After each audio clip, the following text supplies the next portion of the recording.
เอาทุกคนทำใจให้เบิกบานยิ้ม เดือ แย้ น ม ได้ไป แจ่ม เบิ่ง ใส ไกลๆเอาพุ่นน่ะเด้ ยิ้มแย้มแจ่มใสมาทำบุญเออ เอา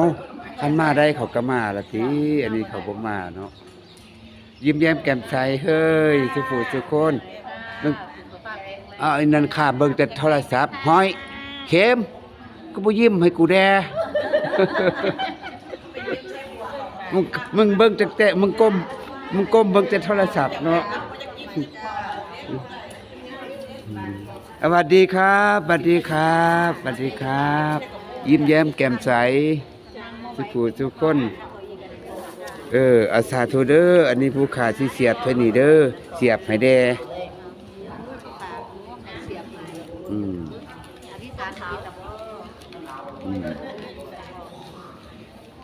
ตรวจตาเบิ่งพี่น้องเฮาหลายๆผู้หลายคนก่อนเบิ่งลูกเบิ่งเต้าพร้อม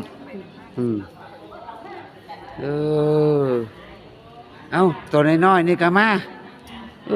คือดีแท้ว่าลูกหล่ะคือดีแท้บอกพ่อใหญ่ได้ซื้อว่าจังไดซื้อว่าจังไดเราลูกหลานเฮ้อซื้อว่าอะไรคะค่ะชื่อน้องนัดจ้า นัดดาดี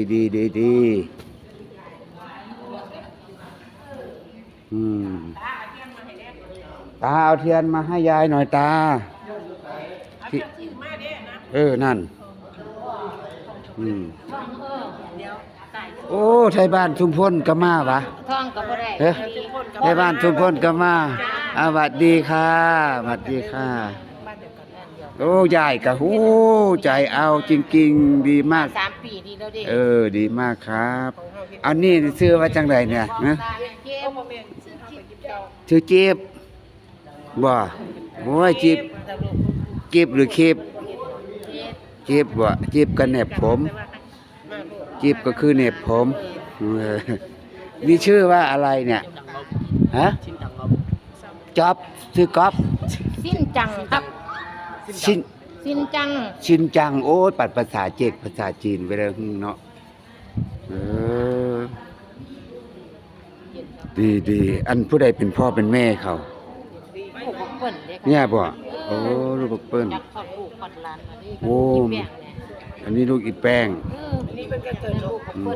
นั่นลูกเปิ้ลแม่กับพ่อเขามาบ่เป็นบ่มาแต่ปู่กับยายตากับยายไม่ตากับยายสวัสดีครับยาโอ้นั่งเก้าอี้เอาเนาะบัดนี้มันจังค่อยอยู่ได้แข้งขาบ่ไงอันนี้ก็นอนนั่งกินเสานั่นล่ะเขาว่าเรียกว่าคนใจเอาบุญเอากุศลสวัสดีครับสวัสดีครับสวัสดีครับดีมีแห้งโอ้ใจบุญสินท่านมาเอาบุญเอากุศล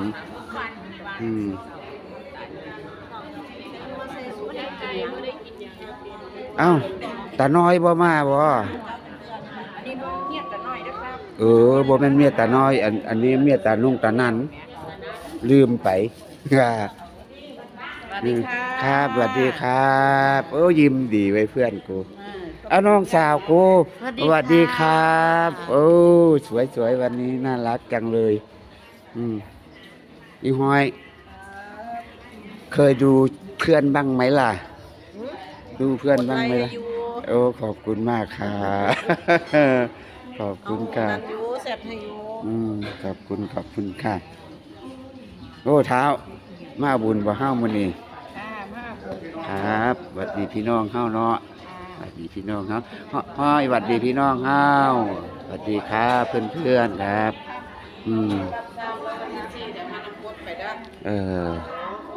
วันนี้รู้สึก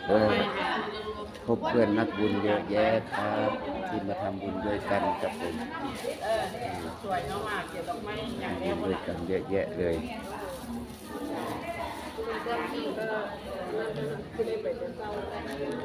ขันดอกไม้นี่เอาร่วมกันอยู่บนเท้าเพิ่นร่วมไปพุ่นบ่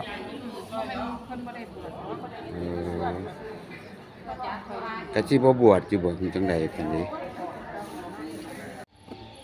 ดูพระจันทร์วันนี้ ถึงจะไม่เต็มดวง แต่ก็ปลอดโปร่งท้องฟ้าแจ่มใส มีดาวระยิบระยับ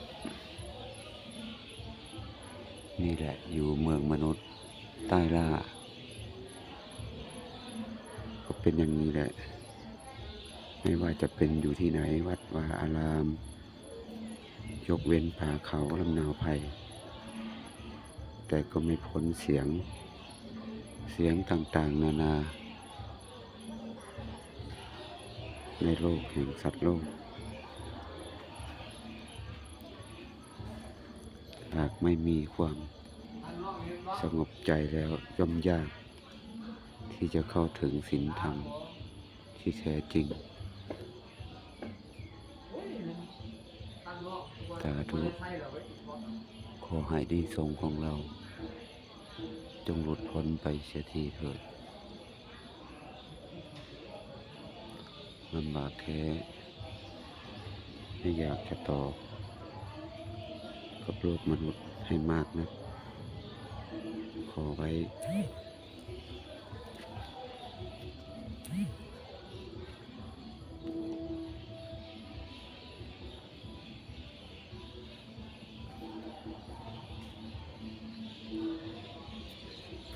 วันนี้จะมาสวดมนต์ข้ามปี แล้วก็เพื่ออุทิศส่วนบุญกุศลให้แด่พ่อแม่ครูบาอาจารย์และเหล่าทหารกล้าทั้งหลายที่อยู่ชายแดนทั้งที่ผู้ดุยไปแล้วและผู้ยังอยู่ขอให้ได้รับส่วนบุญส่วนกุศลและก็ขออุทิศส่วนบุญกุศลนี้ให้สถาบันมหากษัตริย์จงอยู่ร่มเย็นเป็นสุขปกครองบ้านเมืองด้วยความเป็นธรรมและรักษาบ้านเมืองตลอดไปทั้งที่ผ่านมาและตลอดไปให้มีความสุขเป็นทุกทั่วหน้าใต้ฟ้าเมืองไทยขอบารมีหลวงปู่เครื่องช่วยดลบันดาลให้ชาวบ้านนายุงอย่าได้เดือดร้อนและเหล่าทหารที่อยู่เขตชายแดนติดเขมรที่ไหนมีปัญหาก็ให้ทุเราเบาบางอันตรธานหายไปถึงในที่สุดด้วยบารมีของหลวงปู่ด้วยเถิด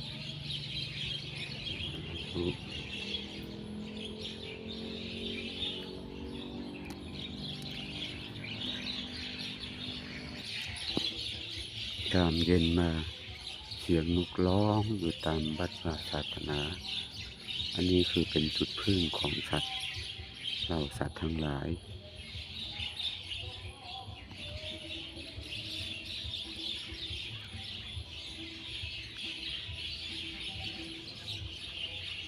นี่ที่บ้านนายุงหมู่ 9นะครับ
มาทั้งผัวทั้งเมียบัดนี้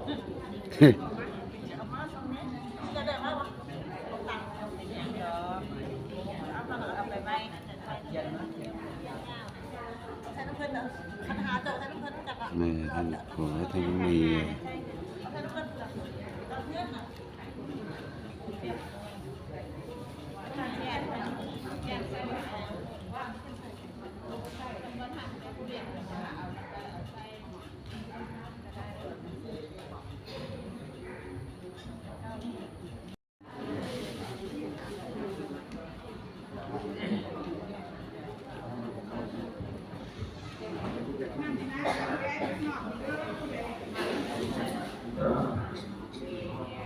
เดี๋ยวเมื่อนี้การฆ่าตอนทุ่มนึงนี่เริ่มจากทุ่มนึงครับตอนนี้จะเข้ามาดู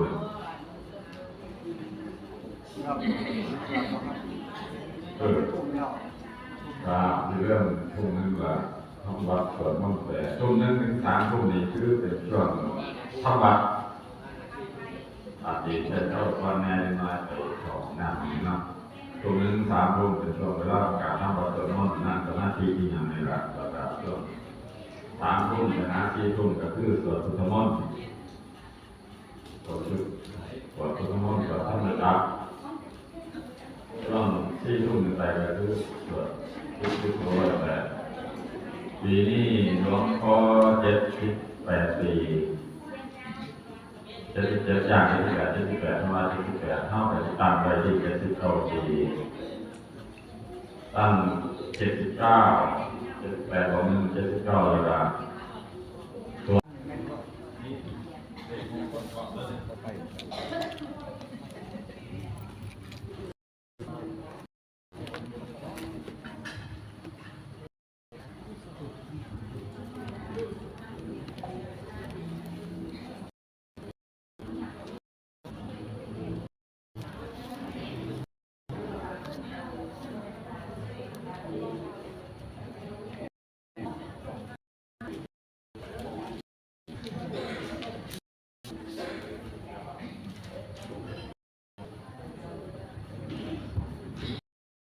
พุทโธ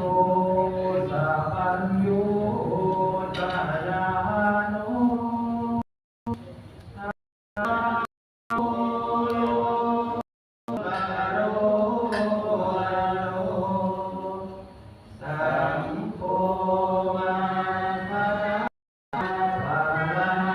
โตจะอินาสัพพะโสทิภาวันตุโน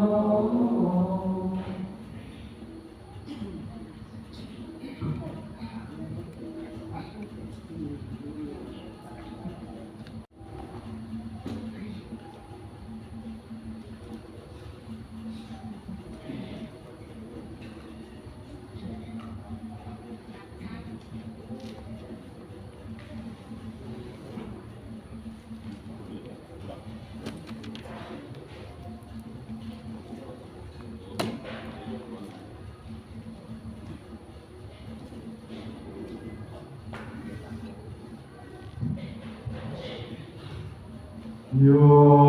โสภะคะวาอะระหังสัมมาสัมพุทโธสวากขาโตเยนะภะคะวะตาธัมโมสุปฏิปันโนยัสสะภะคะวะโต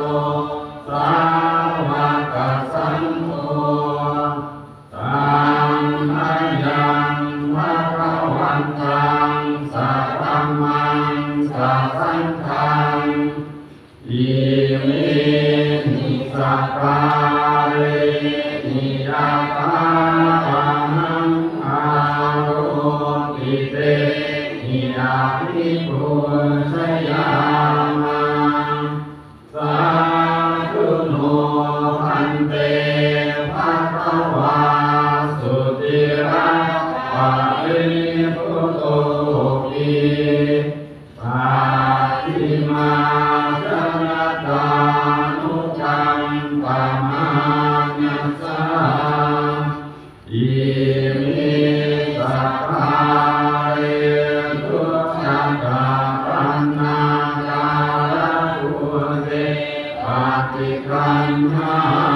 ตุอามาคังทิคารังหิตายะสุขายะอะระหังสัมมาสัมพุทโธภะคะวาพระผู้มีพระภาคเจ้าเป็นพระอรหันต์ดับเพลิงกิเลสเพลิงทุกข์สิ้นเชิงตรัสรู้ชอบได้โดยพระองค์เองพุทธังพระวันตังอภิวาเทมิข้าพระเจ้าอภิวาทพระผู้มีพระภาคเจ้าผู้รู้ผู้ตื่นผู้เบิกบานสวากาโตภะคะวะตาธัมโมพระธรรมเป็นธรรมที่พระผู้มีพระภาคเจ้าตรัสไว้ดีแล้วธัมมังนัมมัสสามิข้าพระเจ้านมัสการพระธรรมทุปฏิปันโน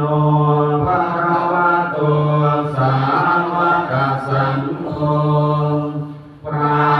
สงฆ์สาวกของพระผู้มีพระภาคเจ้าปฏิบัติดีแล้วสังฆังนะมามิข้า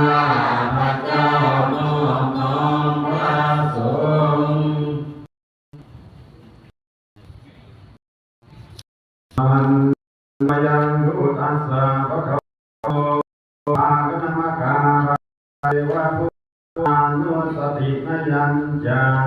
กะโอมะเสนนะโมตัสสะภะคะวะโตอะระหะโตสัมมาสัมพุทธัสสะนะโมตัสสะภะคะวะโตอะระหะโตสัมมาสัมพุทธัสสะนะโมตัสสะภะคะวะโตอะระหะโตสัมมาสัมพุทธัสสะขอนอบน้อมแด่พระผู้มีพระภาคเจ้าพระองค์นั้นซึ่งเป็นผู้ไร้จากกิเลสตัดสรู้ชอบได้โดยพระองค์เองสังโฆปะนะภะคะวันตังเยวังกันทยานุจิตติสาโตอะตุกะโตก็จิตติสาพันนามของพระผู้มีพระภาคเจ้านั้นได้คุ้มไตรแล้วอย่างนี้ว่าอิติปิโสภะคะวาเพราะเหตุอย่างนี้อย่างนี้พระผู้มีพระภาคเจ้านั้นอารังหังเป็นผู้ไกลจากกิเลสสัมมาสัมพุทโธเป็นผู้ตรัสรู้ชอบได้โดยพระองค์เองวิชาจารณสัมปันโนเป็นผู้ถึงพร้อมด้วยวิชาและจารณะสุขโตเป็นผู้ไปแล้วด้วยดีโลกาวิทูเป็นผู้รู้โลกอย่างแจ่มแจ้งอานุตตโรปุริสธรรมสารถิเป็นผู้สามารถฝึกบุรุษที่ ควรฝึกได้อย่างไม่มีใครยิ่งกว่ามุทิตาอุเบกขาปารามิสัมปันโนอิติปิโสภะคะวาสีลาภารามิสัมปันโนสีลาอุปปารามิสัมปันโนสีลาปรมัตถปารามิสัมปันโนเมตตาไมตรีกรุณามุทิตาอุเบกขาปารามิสัมปันโนอิติปิโสภะคะวานิคัมมาปารามิสัมปันโนนิคัมมาอุปปารามิสัมปันโนนิคัมมาปรมัตถปารามิสัมปันโนเมตตาไมตรีกรุณามุทิตาอุเบกขาปารามิสัมปันโนอิติปิโสภะคะวาปัญญาปารามิสัมปันโนปัญญาอุปปารามิสัมปันโนปัญญาปรมัตถปารามิสัมปันโนเมตตาไมตรีกรุณามุทิตาอุเบกขาปารามิสัมปันโนอิติปิโสภะคะวาวิริยาปารามิสัมปันโนวิริยาอุปปารามิสัมปันโนวิริยาปรมัตถปารามิสัมปันโนเมตตาไมตรีกรุณามุทิตาอุเบกขาปารามิสัมปันโนอิติปิโสภะคะวาคันติการามิสัมปันโนคันติอุปปารามิสัมปันโนคันติปรมัตถปารามิสัมปันโนเมตตาไมตรีกรุณามุทิตาอุเบกขาปารามิสัมปันโนอิติปิโสภะคะวาสัจจาปารามิสัมปันโนสัจจาอุปปารามิสัมปันโนสัจจาปรมัตถปารามิสัมปันโนเมตตาไมตรีกรุณามุทิตาอุเบกขาปารามิสัมปันโนอิติปิโสภะคะวาอภิธานาปารามิสัมปันโนอภิธานาอุปปารามิสัมปันโนอภิธานาปรมัตถปารามิ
ปา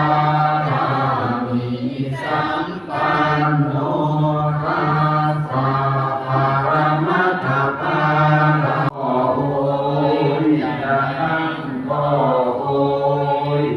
ดอกไม้โรยไม่มีเกสรจะเข้าที่นอนพึงสอนภาวนาพระอาทิตย์ยัง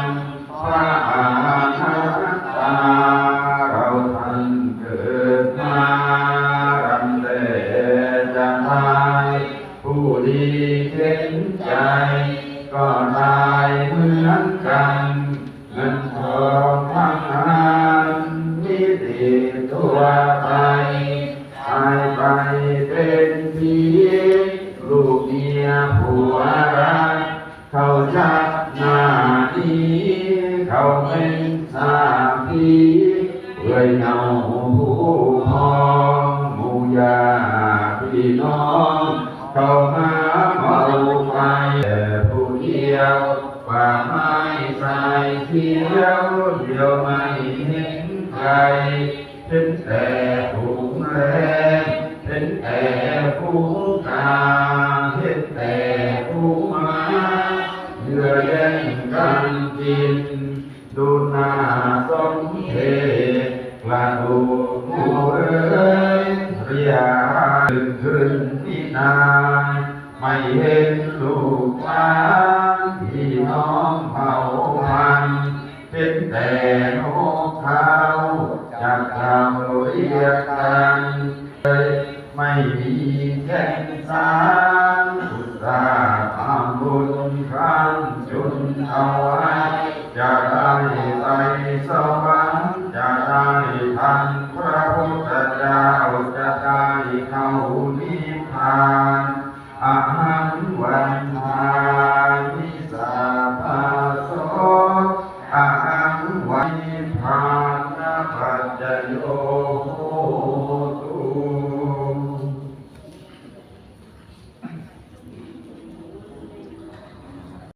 ให้ว่าทำแต่ละเสียงแต่ละเสียงเขารู้ว่ามันเป็นเสียงอย่างแล้วเขาก็บอกต่างออกไปให้เขาเป็นที่เราในใจของเขาคนที่ใจของเขาไม่ได้ว่าทำไมใจเขาเขาก็ตัดอยู่ใจไปใจหมดถ้าจับตรงนั้นแล้วแต่ที่ต้องแต่ละข้อแต่ละข้อให้ยกข้อตามข้อนอนกูให้ตั้งใจจะเป็นมีหลายส่งหลายเยอะอันนี้ส่งมากมายเยอะ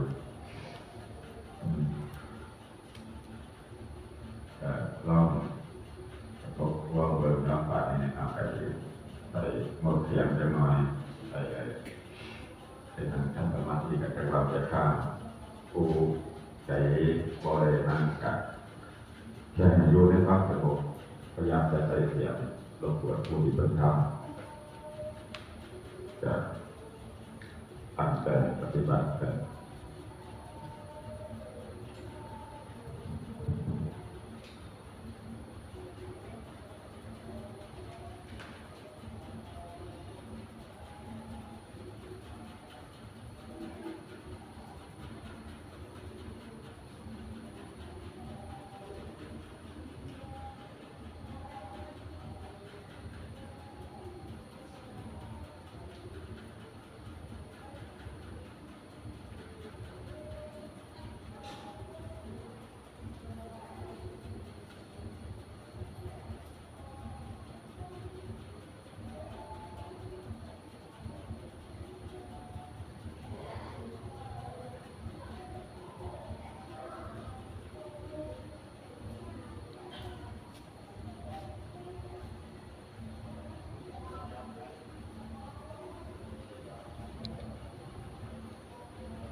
ที่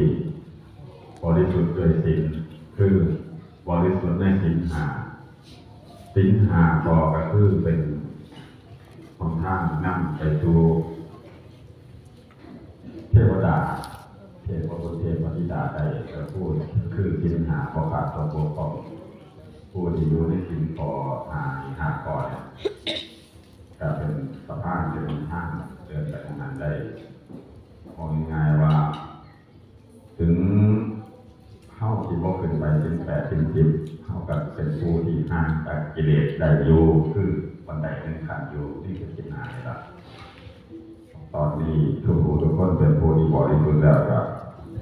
ตั้งจิตตั้งใจต่อไปก็คือสุดท้าย บ่เห็นค่าดีค่าคือค่าแถวลิ้นมันไทย สัพพายา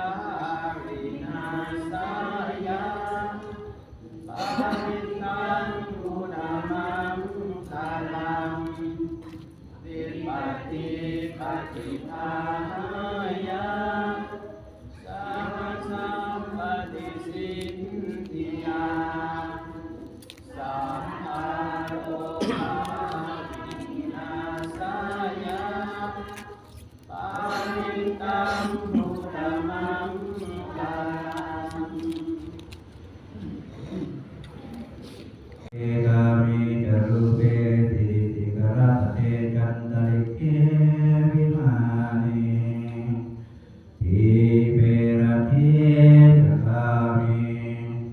ตารุวรคหเนเกหวัตุหิเกเตภุมมาจยันตุเทวาตาธาวิตเมยะขคันทัพนาหากาติขันตาตันติเกยังมิวรวัจนังตาโรเมสุนันตุธัมมะสมณการโรอายังพาทันตาธัมมะสมณการโรอายังพา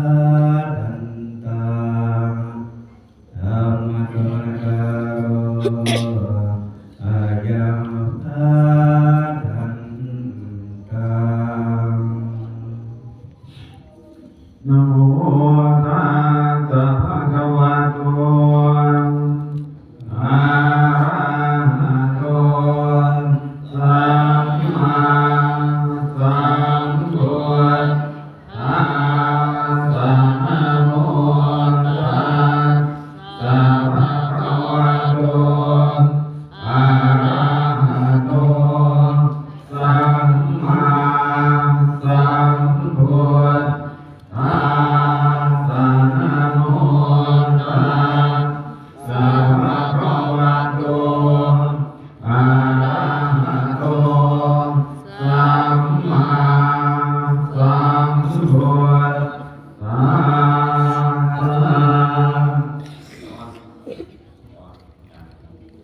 สัมพุทธายะนิพพานายะสัมวัตติภยังเสียงวะอริโยอาคังอิโตมาโคเสยทิทังสัมมาทิฏฐิสัมมาสังกัปโปสัมมาวาจาสัมมากัมมันโตสัมมาอาชีวะสัมมาวายาโมสัมมาสติสัมมาสมาธิอายังโกสาภิกขเวมัชฌิมาปฏิปทาตถาคเตนะอภิสัมพุทธาจาตุการณียานังการณีอุปสัมมายะเยหิวิปโยโคตุโกยังปิชังนาลปฏิปันติโทุขังสังคิเล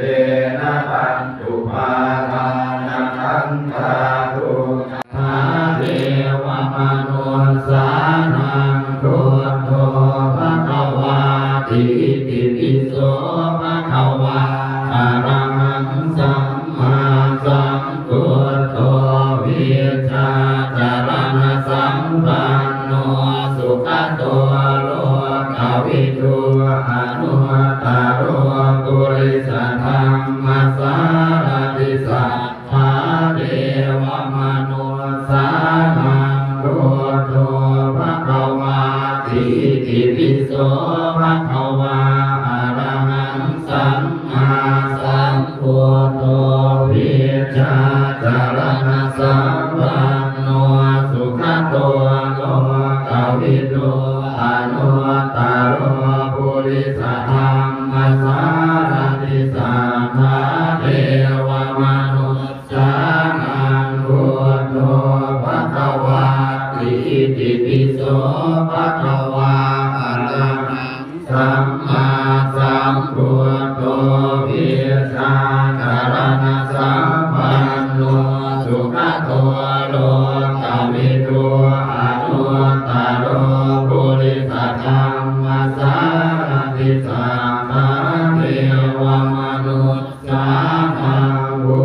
ตัวโลกาวิตุอนุตตโรปุริสธาวาติอิติอาสัมพุทโธวิชาจารณะสัมปันโนสุขโตโลกาวิตุอนุตตโรปุริสธรรมสารนิสัทธาเทวมนุสานังพุทโธภควาติอิติปิโสภควาอะระหังสัมมาสัมพุทโธวิชาจารณะสัมปันโนสุขโตโลกวิทูอนุตตโรปุริสธรรมสารติสัทธาเทวมนุสโนภะคะวะโตสาวกสังโฆญาญาปฏิปันโนภะคะวะโตสาวกสังโฆสามีจิปฏิปันโนภะคะวะโตสาวกสังฆาตาปุริสาปุคลาเยสัพพะคะวะโตสาวกสังโฆอาหุเนยโยปาหุเนยโยทักขิเนยโยอัญชลีกาลนิโยอนุตตรังดุลยาเกตังโลกัสสาอิสุปฏิปันโนภะคะวะโตสาวกสังโฆนาลาเยสัพพะวะโตสาวกสังโฆ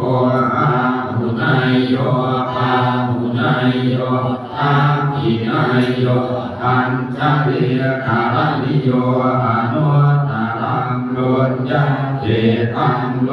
กัสสาอิสุปฏิปันโนภะคะวะโตสาวกสังโฆอุชุปฏิปันโนภะคะวะโตสาวกสังโฆญาญาปฏิปันโนภะคะวะโต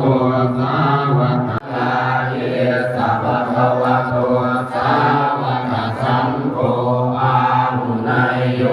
ปาหุเนยโยทักขิเนยโยอัญชลีกาลนิโยอนุตตรังปุญญาเกตังโลกัสสาตินาทิเมสารนังอัญญังสังโฆเมสารนังวรังเยเตนะสัจจวัชเชนะโหตุเตสยมังคลังโหตุเตสยมังคลังบุรพารัสมิงพระพุทธคุณังบุรพารัสมิงพระสัมเมตังบุรพารัสมิงพระสังฆานังทุกขโลกปยังวิวันชัยเยสัพพะทุกข์สัพพะโสกสัพพะโรคสัพพะภัยสัพพะเคราะห์สันนิจังไรวิวันชัยเยสัพพะทานังสัพพะทานังภาวันตุเมรักขันตุสุราคันตุอารันเนรัสมิพระพุทธคุณังบุดรลัสมิพระธรรมเมตังบุดรลัสมิพระสังฆานังทุกขโลกพยังวิวันชัยเยสัพพะทุกข์สัพพะโสกสัพพะโลกสัพพะภัยสัพพะเคราะห์เสนียดจันไรวิวันชัยเยสัพพะทานังสัพพะลาภังภวันตุเม